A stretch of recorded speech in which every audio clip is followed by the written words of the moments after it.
are some countercultural secrets to joy? That's the topic we're going to be addressing today on Flourish-Meant. I'm your host, Tina Yeager. Today, I have a brand new guest, and her name is Joy Beth Bodie. She is a speaker, a coach, and a leader, and she is on mission to empower others to embrace their unique gifts and callings to build God's kingdom while living a healthy and joyful life. Welcome, Joy Beth. I'm so happy to have you on Flourish-Meant today. Thank you, Tina. I'm so honored to be here today. So, of all the things that you could specialize in, why did you choose the topic of joy? A lot of people talk about joy. What are you bringing that you think is needed in that space? That's a great question. And it all starts with a conversation I had with the Lord a little over a year ago. He called me to be a coach about 4 years ago. And for the longest time, I said, I'll be a health and wellness coach that's rooted in Christian identity formation. But that seemed a little vague. And I just felt like there was more. So I asked him, what gift do I have to bring? What can I help others with specifically that's different? And I heard him whisper, joy. And it happens to be my name. And Beth, House of God, Joy. So the business is called House of Joy. And it all came forth as a result of him speaking to me that joy is elusive. It's something in our culture that's really rare. And it's not common to see a lot of Christians living with abundant, overflowing joy. But yet we are commanded to be joyful always. And we're also promised that in his presence is fullness of joy. So where's the disconnect here? So he told me to coach people on joy, and specifically through countercultural living. So pushing back on our culture to actually go after this joy that we're promised and commanded to live out. So, what are some of the first things that people need to look for if they're deciding whether they are missing out on joy based on something in the culture that they're instead putting in place that's blocking their joy? Good question. I believe it's a matter of our heart, our heart posture, the state of our heart. When I coach people, when I lead silent retreats, I first have people do a questionnaire. And the first question is, describe the state of your heart.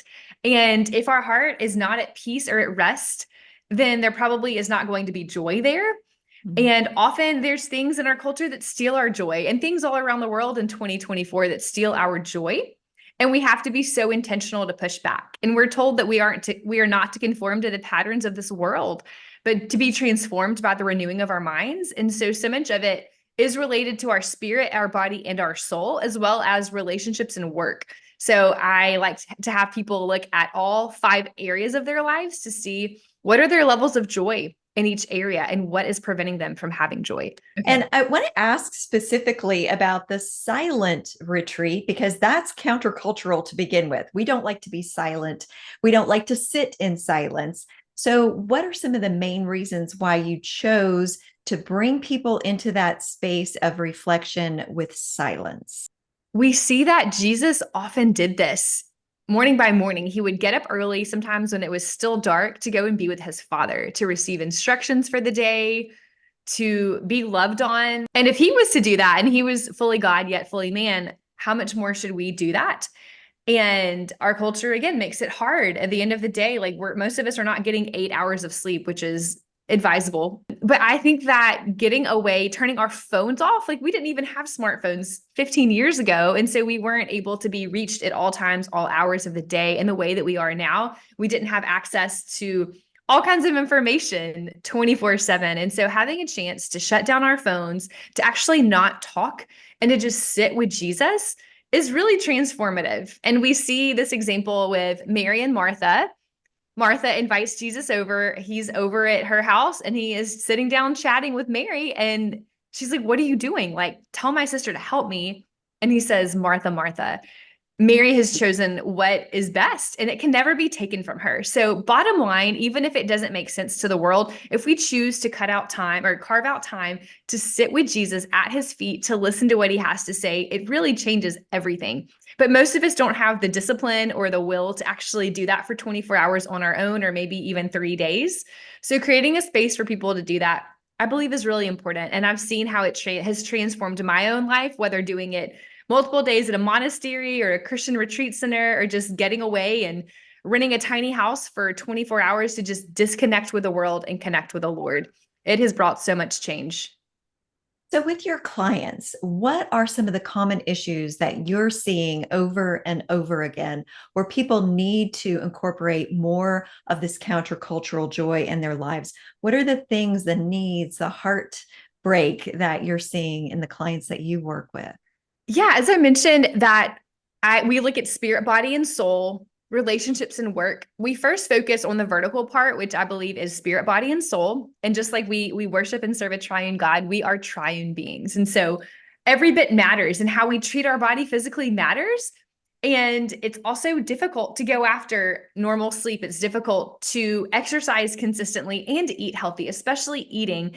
And food is something that, as I've been reading about and studying about, food is great, and food is part of feasting, which is biblical, but also, just like with anything that's good, the enemy can turn it to evil.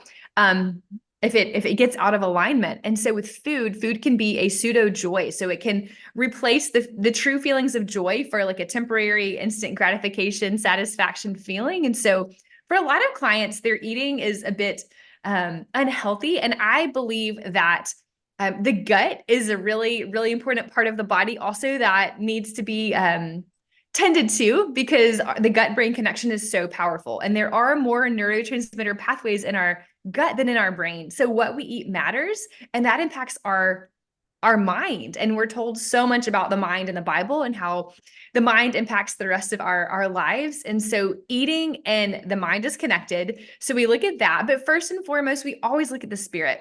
We look at spiritual disciplines and practices as far as spending time in the Word, being still in God's presence and listening, and potentially fasting, if that is something that could be a helpful tool to help people not only slow down and strip away the things of this world, but also to actually have some physical cleansing to their body. So those are the main things. Food can be an issue. Social media is something that can steal a lot of people's joy, because it not only steals time, but it also causes comparison, causes distraction.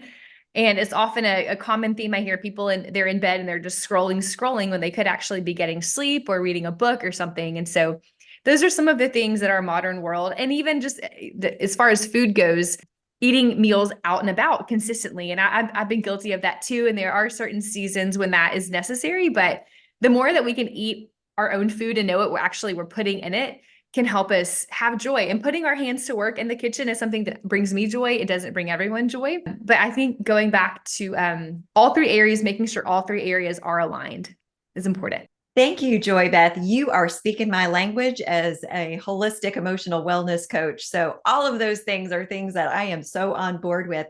I can't wait to get into some more specifics in the second half of our conversation. But for now, can you share with the audience how people can stay connected with you, maybe hire you as a coach or as a speaker, and follow you online? Yes, Tina, thank you. My website is www.joybethbodie. Last name is BODIE.life. And Instagram is the same, joybethbodie.life. And, the Lord has softened my heart actually around social media. I was very, very anti-social media, and the Lord said, use it for my good, use it as a platform to spread positivity, to spread joy. And if it impacts one person, if one post can impact one person, then it's worth it. So I'm letting him be my leader and my guide in that.